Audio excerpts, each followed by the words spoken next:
This is the Lone Crater YouTube. We hope this video helps.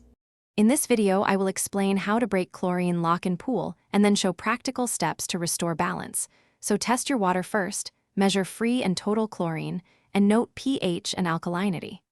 Start by removing swimmers and shade, and use a reliable test kit to guide treatment.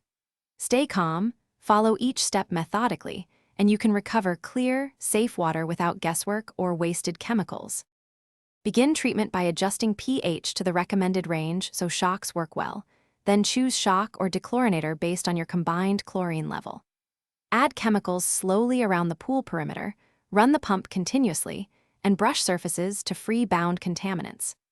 Retest after 24 hours and repeat treatment only as needed, keeping records of doses and results so you avoid overcorrecting and maintain steady sanitizer levels. If you're finding this helpful, please subscribe and like. It really supports the channel. Quick recommendation: grab those leak-proof containers for easy, no-mess snack packing between pool chores and treatments. They keep your gear bag tidy and lunches dry. I find they save time when I need to prep chemicals and snacks without spills. Check the description for the link and other deals, and now let's get back to the video. Preventing chlorine lock starts with consistent maintenance routines like checking chlorine and alkalinity at least twice weekly, running the filter daily for appropriate turnover, and shocking after heavy use or storms.